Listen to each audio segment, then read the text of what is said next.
नमस्कार, स्वागत है आपका हमारे YouTube चैनल GMK टाइम्स में। आज हम आपको मिलाने वाले हैं शास्त्री पंडित कृष्ण बिहारी तिवारी और टिंकू महाराज जी से, जो पूरे बुंदेलखंड में क्या पूरे उत्तर प्रदेश में भागवत कथा के माध्यम से धर्म का प्रचार प्रसार करते रहते हैं। और लगातार ही अभी कुछ दिनों से पूर्व भी झांसी में भी इनकी कथाएं देखने मिली थी। उसी दौरान हमें ये इनसे मिलना जुलना शुरू हुआ। तो ऐसे में आज हम इनके घर आ चुके हैं, इनके निवास पर। तो हम इनसे बात करेंगे कि महाराज जी कब से इन कथाओं के माध्यम से कब से प्रचार प्रसार कर रहे हैं, कौन सी उम्र से इन्होंने भागवत कथाओं का शुभारंभ किया था। आगे की हम बात करेंगे टिंकू महाराज जी से। महाराज जी, आपका स्वागत है हमारे चैनल में GMK टाइम्स में। सबसे पहले आपको बहुत बहुत धन्यवाद जो आपने इतना कीमती समय हमारे लिए दिया। आपको पुनः बहुत बहुत धन्यवाद। अभी इस समय रामनवमी का पर्व चल रहा है, नवरात्रि का समय चल रहा है। इस मौके पर आप अपने भक्तों को क्या कहना चाहेंगे? देखिए, रामनवमी परसों 10 अप्रैल में मनाई जानी है। भगवान श्री राम जी का जन्म चैत्र मास में चौपाई आती है मानस में। नवमी तिथि मधुमास पविता शुक्ल पक्ष चित्र पीता। नवमी तिथि को चैत्र के महीने में पुनर्वसु नक्षत्र में अयोध्या में भगवान श्री राम जी का अवतार हुआ था और भक्तों के लिए उन्होंने अवतार लिया। संतों के लिए विप्र ध्यान संथित लीन मन का अवतार। तो इसलिए सबसे पहले मैं अपना आपको परिचय दूं। जो विषय आपने रखा उस विषय का मैं जवाब दूंगा। मेरा नाम पंडित कृष्ण बिहारी तिवारी, टिंकू महाराज, भथुरा जनपद जालौन जन्मभूमि, कोटरा निवास, वहाँ निवास झांसी। और जैसा कि आपने कहा कि रामनवमी के उपलक्ष्य में आप क्या कहना चाहते हैं, सबसे पहले समस्त देशवासियों को आपके चैनल के माध्यम से चैत्र नवरात्रि, रामनवमी, हनुमान जी का जन्मोत्सव, इस उपलक्ष्य में समस्त देशवासियों को हमारी तरफ से बहुत बहुत शुभकामनाएं, बहुत बहुत बधाई। अब आपने कहा कि कहना क्या चाहते हैं। भगवान श्री राम जी का जन्म हुआ भक्तों के कल्याण के लिए, जन कल्याण के लिए। तो हम चाहते हैं कि भगवान श्री राम जी का जो चरित्र है उस चरित्र पर हम लोग प्रयास करें कि चलें। भगवान श्री राम का जो आदर्श, एक पिता पुत्र का संबंध, राम जी को पिता का भक्त कहा गया, लेकिन पिता पुत्र का संबंध समाज में स्थापित किया कि पिता पुत्र का संबंध कैसा हो। राम जी के बारे में कहा गया है, बंदों अवध भवाल सत्य प्रेम जही राममय विष्णु दीन दयाल प्रिय तन तन एवं परहरि। पिता से क्या संबंध थे। महाराज श्री चक्रवर्ती सम्राट दशरथ जी अपने पुत्र का वियोग एक क्षण भी नहीं सह पाए। राम जी के जाने के बाद प्राण त्याग दिए। ये संबंध थे। पिता पुत्र के इतने अच्छे संबंध होना चाहिए कि जो पुत्र के वियोग में एक पल भी नहीं रह पाए। भाई के प्रति क्या संबंध। अयोध्या के ताज को राम जी ने स्वीकार नहीं किया, न भरत जी ने स्वीकार किया और वह बना दिया। तो एक त्याग की भावना। पत्नी के प्रति क्या संबंध। वनवास हुआ भगवान श्री राम को, माता सीता को वनवास नहीं माना, लेकिन माता सीता अपने पति की सेवा में समर्पित, पति के प्रति जो भाव होना चाहिए एक पत्नी का, वो निभाया। जीवन देह नदी बन वारी तैसी नाथ पुरुष बन नारी। तो हम आपके चैनल के माध्यम से कहना चाहते हैं कि हमें जो राम जी का चरित्र सिखाता है वो एक अनुशासन, प्रेम, राष्ट्र प्रेम और देश प्रेम। तो भगवान के चरित्र से हमें शिक्षा लें कि उन्होंने अपने भाई के लिए कितना त्याग किया, अपने पत्नी के लिए, अपने माता के लिए, अपने पिता के लिए, अपने राष्ट्र के लिए।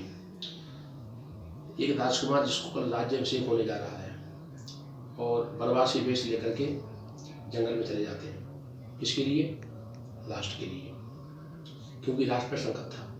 रावण जैसे आतताई देश में जो है आतंक फैलाए हुए थे। तो वो जो भगवान श्री राम, जिन्हें हम लोग भगवान कहते नहीं, भगवान हैं, लेकिन प्रजा के लिए तो राजकुमार थे। कल रात तिलक होने वाला था, लेकिन वनवास चले गए। एक ना हर्ष आया ना विषाद आया। तो राम जी के जीवन से हमें शिक्षा लें कि कितनी भी परेशानी आ जाए तो उस परेशानी में हम लोग घबराएं ना, और कितना भी हमें वैभव मिल जाए तो उसमें हम लोग खुशियाँ ना मनाएं। जी, धनुष का खंडन करने गए तो ना हर्ष आया ना विषाद हुआ।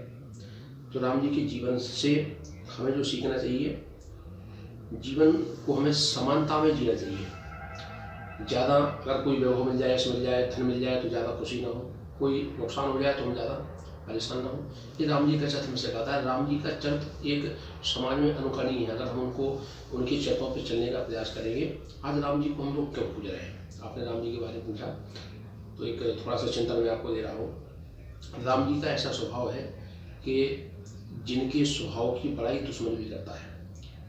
जिस समय सुलोचना का पति मेघनाथ जब मारा गया, उसे मालूम चल गया कि मेरा पति जो है, जो मेघनाथ जी थे, वो मारे गए। लेकिन उनका अब सती सुलोचना सती होना चाहती थी, तो सती होने के लिए उसका शीश चाहिए, जो शीश रामादल में है। तो उसने अपने ससुर, जो लंका का राजा था रावण, उससे कहा कि महाराज मैं रामादल में जाना चाहती हूँ, वहाँ हमारे पति मेघनाथ का शीश पड़ा हुआ है। तो रावण ने कहा ठीक है चलिए। तो रावण की मंत्रियों ने कहा कि महाराज आपने अपनी कुल वधू को रामादल में भेजने का प्रस्ताव कैसे दे दिया, सलाह दे दी कि आप चले जाओ, आपके दुश्मन हैं वो दोनों, तो आपने उनकी पत्नी को अभी तक बंधन में बनाया है, अभी वेशोवाटिका में सीता है। और शायद अगर वो आपकी वधू को बंधन बना ले, तब कर ले, अपने जो है अधिकार में कर ले, तो आप क्या करेंगे? तब रावण ने कहा देखिए, पराई बहू बेटी को बंधक बनाने और उन पर अधिकार करना ये रावण की प्रवृत्ति है, राम की प्रवृत्ति नहीं हो सकती। इस बात को मैं जानता हूँ। ये है राम जी का चरित्र। बैरिहु राम बड़ाई करे। तो रावण दुश्मन है, लेकिन फिर भी राम जी के चरित्र के बारे में वहाँ जो है वर्णन करता है कि राम का ये चरित्र नहीं है। मैं राम को जानता हूँ कि राम मेरी वधू को अपने अधिकार में नहीं करेंगे, उसको अपने बंधन में नहीं करेंगे। ये राम जी का चरित्र है। राम जी के चरित्र माता सीता के हरण के बाद जब अधिकार नहीं कर पाया रावण, तो कुंभकर्ण के पास पहुँचा। तो कुंभकर्ण ने कहा कि भैया आप चिंतित दिखाई दे रहे हैं। तो कुंभकर्ण ने कहा कि चिंतित आज तुम दशानन क्यों? तो रावण कहता है कि हरली हमने मिथिलेश को मारी, तो क्या अधिकार किया तुमने उन पर? कुंभकर्ण बोला। रावण कहता नहीं, लगती ही नहीं और हमारी तब वो देखती तक नहीं है। तो कुंभकर्ण ने कहा ऐसा क्यों? कमजोरी क्या? बोले कमजोरी एक है, राम राम राम राम राम राम मुखी, राम को जानती है। तो कुंभकर्ण बोला कि तुम तो मायावी हो, तो राम बन जाते। तो कुंभकर्ण कहता है रावण से कि भैया राघव तुम फिर बने ही ना क्यों?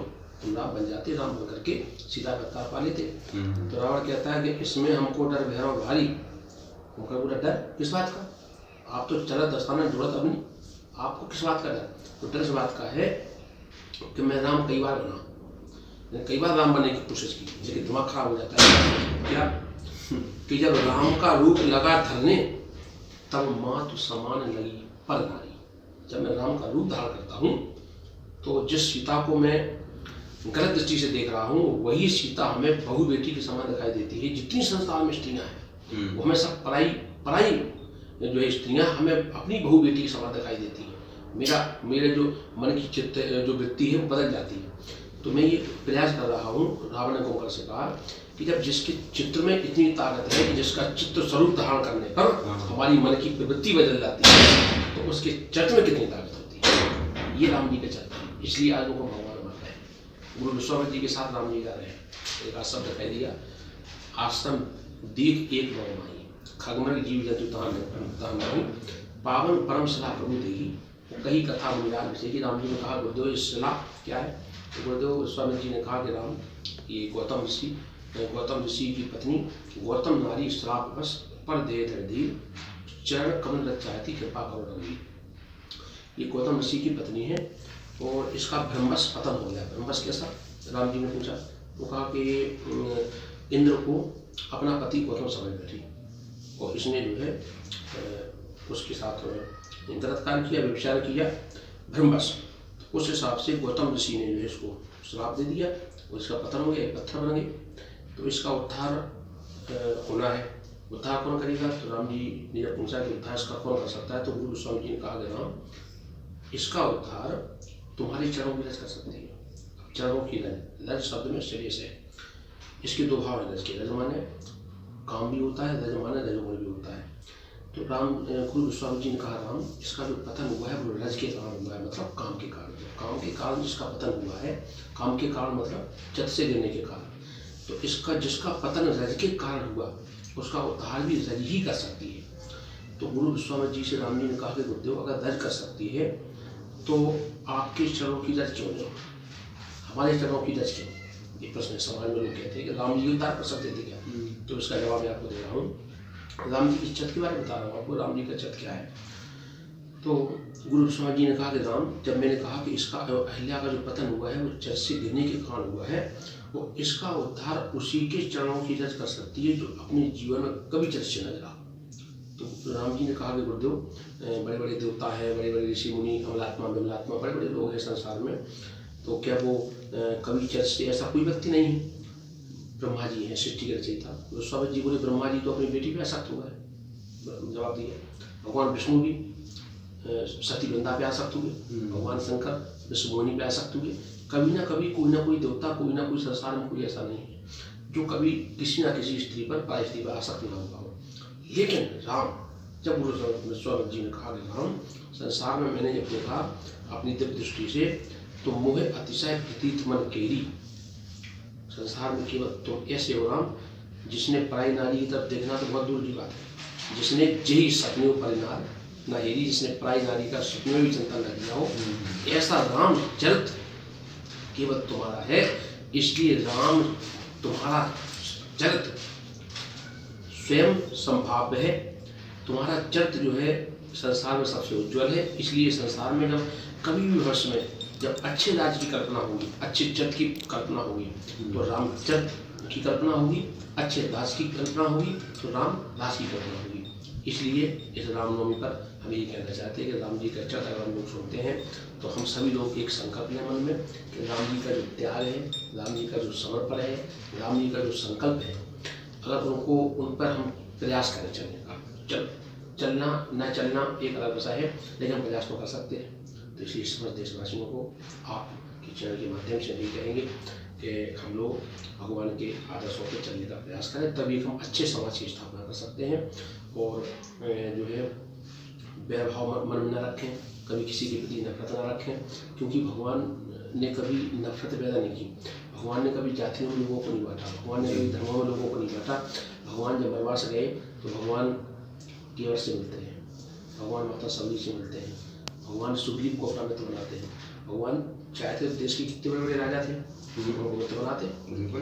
लंका पे चढ़ाई करना होती तो अयोध्या से सेना बुलवाते, तीनों भाई बुलवा लेते, क्या कमी थी। लेकिन सिपाही किनको बनाया? बंदरों को, भालुओं को, जो दबे कुशल लोग थे, जो सोचत थे, जो वंचित थे, जो गरीब थे, जो कहीं ना कहीं से परेशान थे, उन लोगों को भगवान ने बनाया। तो भगवान की चर्च से शिक्षा मिली कि बड़ों के तो बहुत साथी होते हैं, लेकिन जो सबसे अंतिम छोर का व्यक्ति है उसको आप अपनाएं, उसकी सहायता करें जीवन में। जो राम जी ने जो एक मानव का जो प्रेम दर्शाया संसार में, तो पंडित नेता विजेता बनो, चाहे शासन के अधिकारी बनो, तुम क्रय विक्रय के व्यापारी बनो, सरपंच या पटवारी बनो, तुम जोगी जति मठधारी बनो, पर याद रहे सबसे पहले तुम मानवता के पुजारी बनो। यही हम कहना चाहते हैं। ये अंतिम बात आपके चैनल के माध्यम से, हम लोग बुंदेलखंड के वासी हैं, आपके माध्यम से हम भारत सरकार से, प्रदेश सरकार से भी एक मांग करते हैं कि बुंदेलखंड में पर्यटन के बहुत साधन है। अगर सरकार प्रयास करे, अधिकारी प्रयास करें, तो जो रोजगार की समस्या हमारे देश में, प्रदेश में चल रही हैं, पर्यटन के माध्यम से उन समस्याओं को दूर किया जा सकता है, स्वरोजगार को आगे बढ़ाया जा सकता है। और हमारी जो बुंदेली संस्कृति है, बुंदेली सभ्यता है, उस संस्कृति को, सभ्यता को सरकार की संरक्षण और संवर्धन की आवश्यकता है। अगर सरकार पर ध्यान दे तो हम लोग हर गांव में रोजगार के साधन उपलब्ध हो सकते हैं, हमारी संस्कृति भी जीवित बनी रहेगी। तो आपके चैनल के माध्यम से सरकार का ध्यान आकर्षित करना चाहते हैं कि हमारी बुंदेली जो संस्कृति है, वो संस्कृति जीवित रहने के लिए जो भी उपाय हो सके वो सरकार करे, बस जो है। और ये मैं आपको बहुत बहुत धन्यवाद दूंगा जो आपने इतना समय दिया। और रामनवमी के उपलक्ष्य में मैं सभी देशवासियों को पुनः बार बार, आपको भी रामनवमी के उपलक्ष्य में बहुत बहुत बधाई। आपका जीवन मंगलमय हो।